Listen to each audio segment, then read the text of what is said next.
Hey everybody, Alex here for Nerdy Inc. coming at you with another episode of Our Favorite Frontier, the only Star Trek podcast on the internet, hosted by me and Nick. Hey Nick. Hey Alex, what's going on today? Very little. Very little. Uh-oh. The reason very little went on is because we watched the episode Too Short a Season. Captain's log, stardate 41309.5. We are in orbit around Persephone 5, where I have been sent to confer with Admiral Mark Jameson in regard to an extraordinary situation. Nick, what did you think Don't even get me started. Don't get me started. of the episode Ask me some real question. Don't ask me a Too general Short question. a Season? You know how I feel about this. You know how I feel about this. You I know how got to one ask me. text from you in the middle of the episode while you were watching it that said, "What's with this Hayden Christensen looking motherfucker?" Yeah, fuck that guy. I don't know what actor they chose or what their preliminary, audition process is, but they literally hired 80s Christensen to play the role of sucked. Admiral Jameson. And he sucked, and the makeup sucked. Don't even get me started on the makeup, because I had a huge problem. So when I started the episode, I'm like, this guy looks old as shit. And then I'm like, oh Yep. my God, that's some shitty ass makeup. And then I was like, this guy has to be not that old. So without even really getting that far into the episode, I went on Wikipedia and found out that the actor who did this is only 29 years old. When that's it. He was 29 years old when they filmed it. And I was like, okay, something has to happen here, because you don't make a 29-year-old play an 85-year-old dude. So as the episode played out, it made more sense, because I'm maybe taking over from usually your point of the show, but this episode revolves around the Admiral of Starfleet, and he's being called upon some guy he made a treaty with like 40 years ago, and the guy seemingly wants to have him help negotiate some hostage stuff, but he really just wants to kill him. So he wants to be strong enough to defend himself, so he takes this anti-aging thing because he has this sort of disease that has no cure. So he goes through reverse aging thing, which makes sense. You get a 29-year-old guy to play an 85-year-old dude. But, I mean, as you told me that Worf's head looks so bad in season 1, I can see that makeup just So as a isn't plot on point, for it's the not show. the worst thing to say, okay, this girl, when he was in his youth, his whole bit was that he gave some weapons to someone to end some negotiations, and Yeah, I wouldn't say it was in his youth, because they say he was 85 years old when the show started, and the thing happened 40 years ago. So he was 45 we'll get to years that. old We'll when get to this that. happened. Okay, I just want to say okay, it's not when he really was youth. younger. He gave some weapons to end some negotiations, and then a civil war broke out, and millions of people died, just because my cat just bumped the fucking microphone stand, if you're wondering what that noise was. So he's sort of racked by guilt that, he ended up allowing a civil war to happen, and so he kind of wants to make amends for it. But like you said, the guy wants the guy on the planet wants to just kill him and get revenge. That's all fine in principle. So fine, in fact, that you didn't need the fucking anti-aging story. You could have just said, I'm trying to make amends for what I did. I started a war by accident. The anti-aging stuff was unnecessary to the heart of the episode. You could have got some real actor to be a real old man actor, 70-year-old, 80-year-old actor to play the role of an older admiral. You didn't have to It was do completely any of this. unnecessary to basically put in this Benjamin Button aspect to the episode, because realistically it didn't really tie into the plot. The only thing that it did was, at the end of the episode, it gave Picard something to do, which was explain to the guy, oh, you see this young guy, this is really the Admiral. This is actually Jameson. Which leads me to my number one complaint in this episode. It was 40 years ago that the guy gave the weapons Jameson gave the weapons to the guy on the planet. And then when he appears as a young man, the guy's like, I don't recognize him. Where's Jameson? Well, you should recognize him, Mr. Man, because you saw him 40 years ago. And here he is, 40 years younger. Why don't you recognize him? You knew him. No, he's definitely more than 40 years younger, though, because, I mean, clearly by the end of it, the guy's not wearing makeup. He's 29 in the anti-aging thing. But still, he should look young enough for you to recognize him. But when he spoke to him earlier, he was talking to some decrepit, awful you should be able to more recognize him as a young man than an old man. Carnass was the guy's name who didn't recognize him. Yeah. My favorite was when Carmass just goes, I need Jameson. Pour yourself a stiff one. Like, me too. Seriously. And then another favorite quote I had was when Picard decides to go with the Admiral. He says, Riker, you're in command of the ship. I'm like, when wasn't Riker in command of the ship? I also, fucking sucked. He shouted that line really aggressively, too. Like, he didn't get on transmitter, Riker, you have command of the ship. He got on transmitter and go, Riker, you have command of the ship! And he just shouted it for no reason. But for me, you know how I am. I don't even think Picard's really the captain. No, I think you're he's right. just a whiny bitch. I mean, in this episode, I think Picard did more captain-y stuff than he did in the past. And I agree with you 100% because he actually went down there and he negotiated and figured it out, tried to solve the problem himself. Riker, honestly, was just there to be there. Deanna Troi, they tried to put into the episode, but you really didn't. Let's talk about Deanna Troi, because she's an empath. She can sense emotions. And that's her function, is to sort of sit next to Picard and be like, all right, here's my read on the situation. But they get this message from Carnass over subspace, and he's light years upon light years away. And she goes, based on his body language, it looks... Well, no shit. Anyone can look at his body language and fucking tell. Your job is to read emotions. Oh, he's too far away to read emotions? Then, I'm sorry, you're useless. Like, she... And also, why wouldn't you call anything out about Jameson? There's lots of emotions ship. going on there. The man is... Well, besides the fact that he's filled with angst and apparently lustful sexuality towards his wife now that he can walk again... you should also be able to detect that he's... Well, that probably have a boner. He's taking note on Data's book. The man is hiding something. You should sense that deceit. But Deanna Troi is just kind of... It's just not good. Honestly, this was not an ensemble episode. The only people who really did anything in the episode were Crusher, Picard, and Jameson. You got... Yar and Worf opened up the door. They were real chatterboxes this episode. Honestly, I don't even know if they...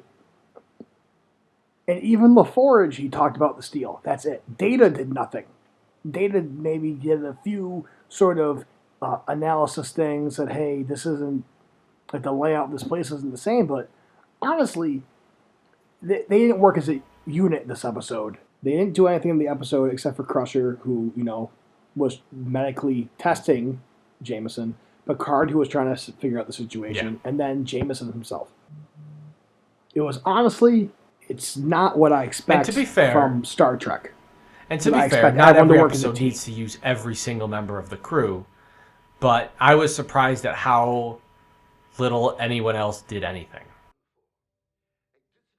Yeah, like, I understand, like, a lot of people, and, like, some episodes you don't even get Deanna Troi or Wesley, but at least when the character is showing up, they do something significant when they show up. But here you had all of them honestly being red shirts to me, honestly. They were just there to be there and to take order. They didn't really have any other dynamics that we've previously seen in other episodes. Honestly, you could have put anyone in the episode besides Picard, Crusher, and Jameson. Yes. And it would have been the exact same thing. I want to say, though, this is one of the earlier examples. Maybe we got a hackneyed one earlier before, but this is one of the first examples of a Picard dramatic speech. Because we did finally get Picard sort of give a sort of lecture Jameson, once he first realizes the whole status of the negotiations. What did you think of Picard's conversation in the sort of little conference room there when Jameson first did it even register at all as something noble, or was it just sort of eh? Well, I mean, to some regard, I mean, like, he was telling them basically, like, you, instead of, and even Jameson agrees, he said, instead of stopping this and using peaceful negotiations, you armed both sides for your own financial gain. And, you know, instead of saving a few hostages, you killed millions of people. And it's kind of a question of humanity, which is what the show comes down to, as Q brings up in the first episode. It shows the flaws that humans can make in a large, major, exemplified way, and how it kind of talks through how that's not how things could go. You could talk through peace and stuff. Jameson could have probably done a way better job of handling that situation, and he didn't, and Picard was just letting him know that. I feel like his speeches could probably be a little more profound, but, I mean, to me, it got the point across, and that's what they were trying to do. I feel like most of these episodes, you're asking me a bunch of questions. What are your honest insights on where this season is in comparison Basically, to the rest of the what series? I'm getting out of it going through this, because now we're a little bit past the halfway point of season 1. Because I just want to say first, I mean, this podcast, we're assuming that people are going to watch along with me, but also people might be in your shoes revisiting the show and just trying to get some extra insight. So from your standpoint, for our audience members who are going through a second or third time, where do you see the season in comparison, and what, like, just kind of in general, how I'm you feel taking about away from it right now is, with the exception of like the first 3 or 4 episodes, which were god awful in every conceivable way, what I'm getting right now is that I can see, oh, here's an idea that they're going to revisit later once they take away the stupid thing that's holding the episode back. Not always. Which I'm assuming is it could just be, it could be Loxana Troy, it could be anti-aging medicine, it could be some traveler who goes across time and space to tell little boys they're special. Yeah. I hate that guy. right now, every single episode I see a nugget of, oh, there's a little thing, and it reminds me of, oh, that's going to show up later, and it's going to show up better. The holodeck episode where they go back in the 20s and or the 30s, and it's a whole little detective thing. They do that better later. This whole thing about being racked with guilt and trying to right the mistakes the wrong, that's all, yeah, like 100%. So right now, every single episode has, oh, there's a little nugget. Can't wait to see that be done good. So yeah, that's where I am right now. Is I'm seeing the little nuggets of possibilities in there, little shards of opportunity buried in just the biggest pile of shit. Well, I tend to agree with you because as we talk about, I see a lot of stuff that can just be, I feel it can be done better. And obviously you know that too. So I just wanted to hear your analysis thus far on how you see this season going as we're halfway through. I can't wait to be done. I'm so excited to get to season 2. I just can't wait. And again, I say this every episode, the only thing keeping me going is your excitement for what is to be. And honestly, these episodes are getting better, and I'm understanding, and I'm finding them to be more enjoyable. But, I mean, they're just more enjoyable. I wouldn't say they're enjoyable. Well, before we wrap this up, I just want to end on one last thing, which is at the very end of this episode, Picard charts a course to a planet. And that's where the Enterprise is going. Let's play the clip! Mr. LaForge, prepare to take us out of orbit. Set course for ISIS 3. Aye, sir. Leaving orbit. That's right, they're going to planet Isis. Oh. They're going to the Isis planet. I didn't catch that. Yeah, go back and rewatch it. Picard sits down in his chair and goes, set a course for ISIS 3. Jesus. I had to go back and rewind it. I was like, what's that now, Picard? Where are we headed? That's so bad that ISIS got their own planet. Yeah. Though, wouldn't it be then changed to Ibis? because it's the Islamic planet. I forget I what. mean, you I could forget. still be a state, the It's whole true. thing, you know. I'm probably going to cut that joke out because I didn't know what the other two, what the second IS looks like. So I'm just going to not do the rest of that joke. Well, I would assume that you were smarter than me. I forgot. I But- just blanked on what ISIS. I find that strange because, you know, back in the day, ISIS wasn't a thing, but now it's synonymous with, you know, the terrorist group, which is unfortunate because, I mean, Archer even had to change their tune because their thing was called ISIS. This is actually the And- second appearance of an ISIS in Star Trek. Just fun fact, because in the original series episode, Operation Earth, Mission Earth, I think it's Operation Earth. There's an alien who has a little black cat, and the cat's name is Isis. Well, So- ISIS is a common name, or it used to be a common name. I know a guy whose daughter's name is Isis. That's a legitimate Oh yeah, no, female name. I'm not saying did Star Trek. I'm not gonna. No, I'm not saying you said clickbait. Star Trek invented ISIS. Yeah, that would be a real clickbait move. It's just one of those unfortunate things that aged poorly.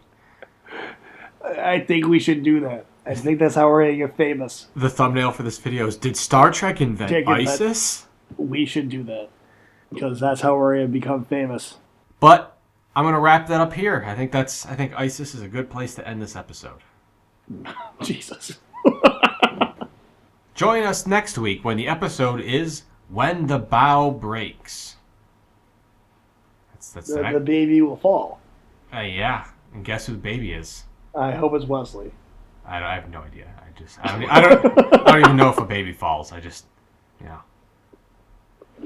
I just said that. I'm going to, anytime anyone falls, I'm going to note the time so that our viewers can go back and notice.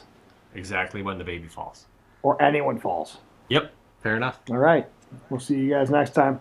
Yes. If you enjoyed, like, comment, subscribe. Any feedback at all you can give us on whatever platforms we eventually post this will be much appreciated, and we will see you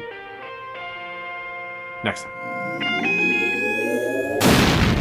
Our Favorite Frontier is hosted by Alex Russo and Nick Caladona, edited by Alex Russo, and produced by Nerdy Inc. Be sure to follow us on YouTube to catch all of our videos, as well as like us on Facebook, Twitter, and whatever other social media we have.